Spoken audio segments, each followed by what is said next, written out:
Hello and welcome back to another second channel video. We're on fire with these. We had the I Hate Blue.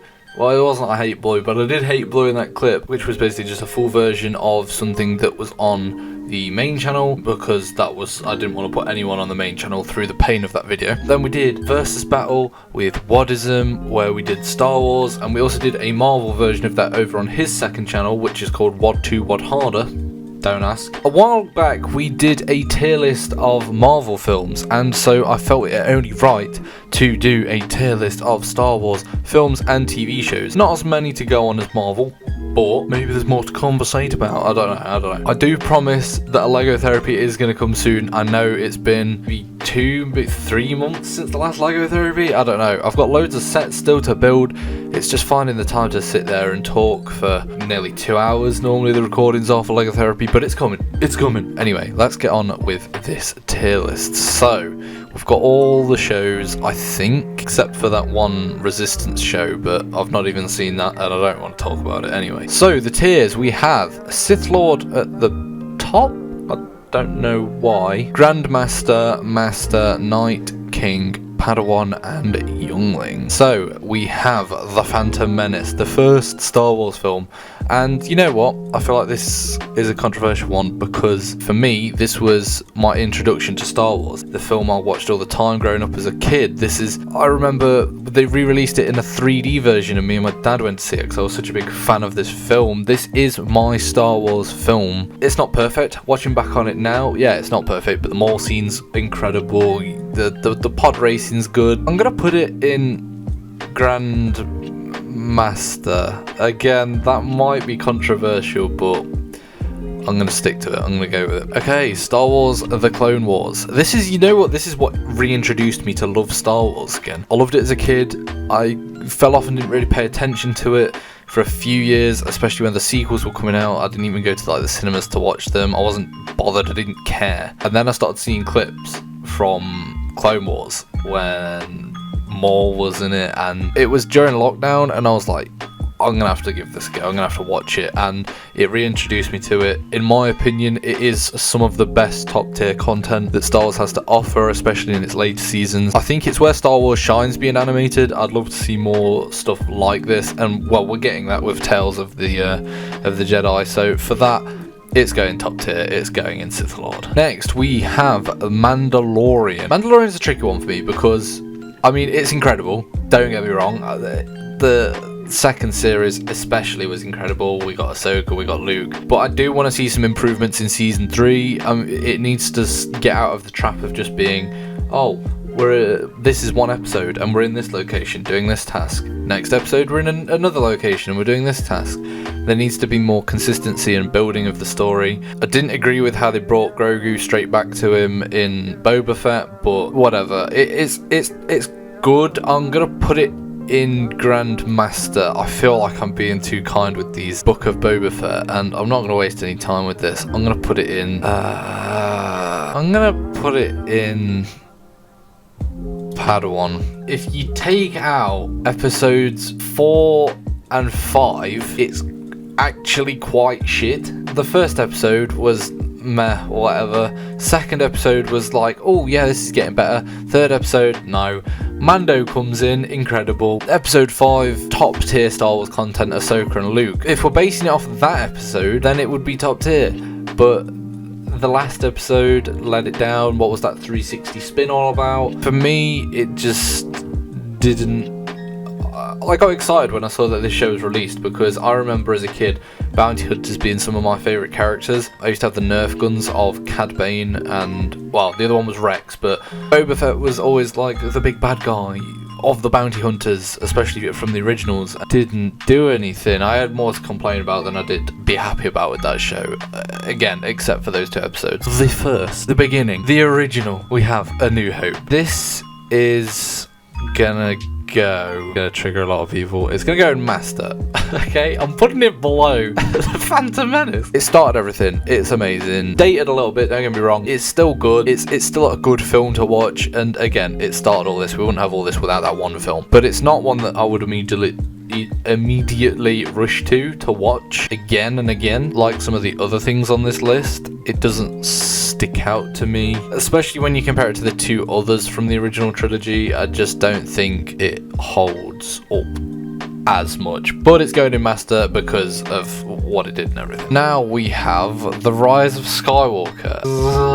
The new trilogy. Okay, this one's not as bad as The Last Jedi. The Last Jedi was terrible, and I feel like if The Last Jedi wasn't as bad as it was, then The Rise of Skywalker wouldn't have been as bad either, because The Rise of Skywalker was basically just picking up the pieces from what was left of Star Wars at that point from The Last Jedi. And the cinematography in the film is really cool. There's some scenes that are kind of cool, but it's not, I'm gonna put it in Padawan, it's not shit of the shit, but it's not good. You have The Last Jedi, and I'm assuming you can know where I'm gonna put this because of what I've just said. Bottom tier, worst piece of Star Wars content ever produced. You know what, if you ask me what happens in that film, couldn't tell you. I genuinely can't remember. I remember Luke training her and that being disappointing, the stupid blue milk, and the scene where they're fighting the like Red Armor and Snoke, and I don't even want to talk about this film. It's the most recent entry. We have Kenobi, or Obi-Wan Kenobi. Oh, does it belong in top tier, or does it, I'm gonna put it at the top of Grandmaster. For what it could have been and what it could have achieved, they could have done a lot more with it. Nevertheless, we got peak Vader in that. We got peak Space Jesus in that. The last episode, beautiful. There's some beautiful moments in the series. I mean, we got a flashback. I just wish we had more of the flashback. I wish that was a running thing that they did in every episode. Granted, it wouldn't have the same impact, but I think it kind of would actually. The Empire Strikes Back. I would actually prefer to watch Clone Wars than Empire Strikes Back. That's probably going to annoy some people, but I think it depends what era of Star Wars you prefer, and I personally prefer pre-Empire. I mean, a lot of people probably do, but I just find it way more interesting than Empire era. I feel like Empire era is just a lot of I don't know. I can't explain it, but yeah, Rebels. I'm gonna put this in master. It's let down by its first two seasons. I mean, season 2 is a bit of a difficult one to put a stamp on, because that's where you have the whole Maul and Ahsoka v Vader, but there's a lot of filler kids TV show series-esque things in there. It gets better after that. It gets really good. We have Kenobi against Maul, we have Thrawn.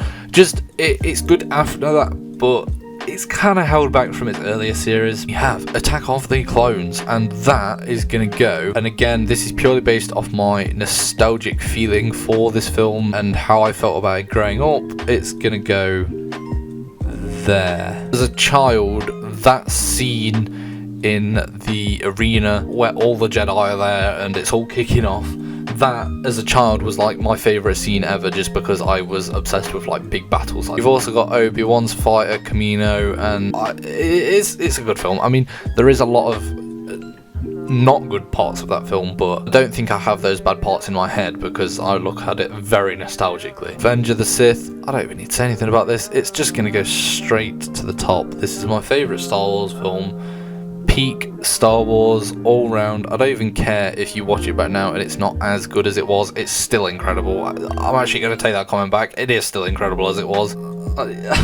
It's just, there's so much. There's actually so much when you think about that happens in that film that is sick. Return of the Jedi. I'm going to put this in Grandmaster.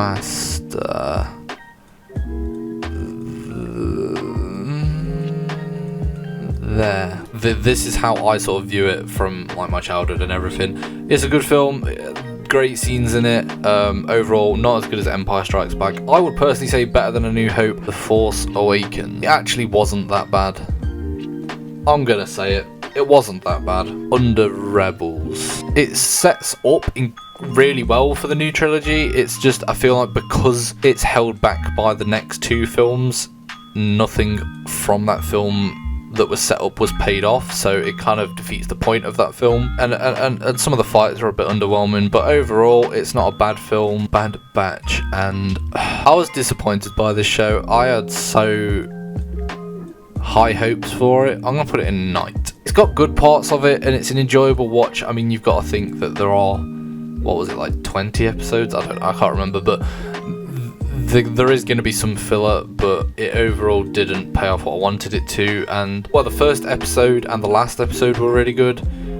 They didn't need to chop the last episode into 2 parts. It almost falls into the same trap as Mandalorian of new episode, new task, new planet, and there's no overarching storylines or story arcs. Next we have Rogue One, and I'm gonna put that. Ooh, this is difficult because would I put it above Kenobi? Oh god. Okay, you know what? We're gonna have a shuffle around. I'm gonna put that at the top of Grandmaster and Kenobi in the top tier. Would I put it above Kenobi? Oh, I don't know. Rogue One is one of the best Star Wars films, hand down, in terms of the cinematography of it, the writing of it, the characters in it, the way it ends, the Vader hallway scene. I don't know. I'm gonna lock in my answer. It might not be right, and I might disagree with it when I wake up in the middle of the night, but I'm gonna keep it there. We have Solo. I'm gonna put that in with Bad Batch in the mid. Yeah, it's all right. There's some decent scenes in it, but it doesn't get some of the respect it probably deserves, but also it isn't a perfect film anyway. So that is my Star Wars tier list. Do you agree? Do you disagree? What would you change? What would you keep? Let me know in the comments. I kind of want to do for the next tier lists, like maybe Star Wars characters or Marvel characters, tier list them that way. I enjoy doing the tier lists, and it's quite good. I want to do some more sort of nerdy Star Wars content, Star Wars, Marvel, maybe in other shows like The Boys, Invincible, DC if I really want to. I don't know. Films in general, films and TV in general. That's the direction I'm going to go with the second channel. But yeah, thanks for watching. I hope you have enjoyed, and if you have, please leave a like below, and I shall see you in the next video.